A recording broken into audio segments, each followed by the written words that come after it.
సాధారణంగా ముఖ్యమైనటువంటి నాయకుల దగ్గరకు వెళ్ళేటప్పుడు ఒక బొకేనో శాలువానో ఇలాంటివన్నీ తీసుకెళ్తూ ఉంటారు సహజం.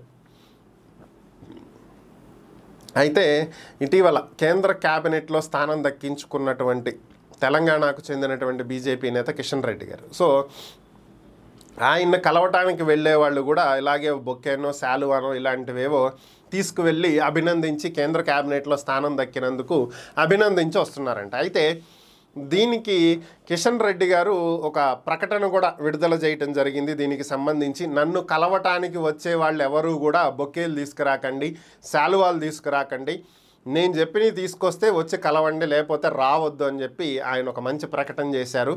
ఇందులో ఆయన అడిగినటువంటివి ఏంటి అంటే, మీరెవరైనా సరే నన్ను కలవటానికి రావాలనుకుంటే దయచేసి బొకేలు శాలువాలు తీసుకువచ్చి నన్ను కలవద్దు, నన్ను అభినందించొద్దు.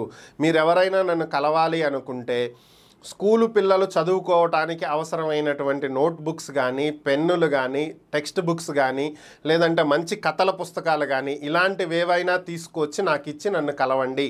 అవి ఆ పేద విద్యార్థులు ఎవరైతే వాటికి అవసరం ఉందో అలాంటి వాళ్లకు ఇవి మేము డిస్ట్రిబ్యూట్ చేస్తాము. కాబట్టి ఎవరైనా నన్ను కలవాలనుకుంటే వీటితోనే రండి, లేకపోతే రావద్దు అని చెప్పి ఆయన చాలా స్పష్టంగా తెలియజేయటం జరిగింది. నిజంగా ఇది ఒక శుభపరిణామం అని అనుకోవాలి. ఎందుకంటే ఈ విధంగానైనా ఎంతోమంది ఆయన కలవటానికి వెళ్తూ ఉంటారు. సో దాని ద్వారా కొంతమంది విద్యార్థులకైనా ఇంకొంచెం చదువు అందేటువంటి అవకాశం ఉంటుంది.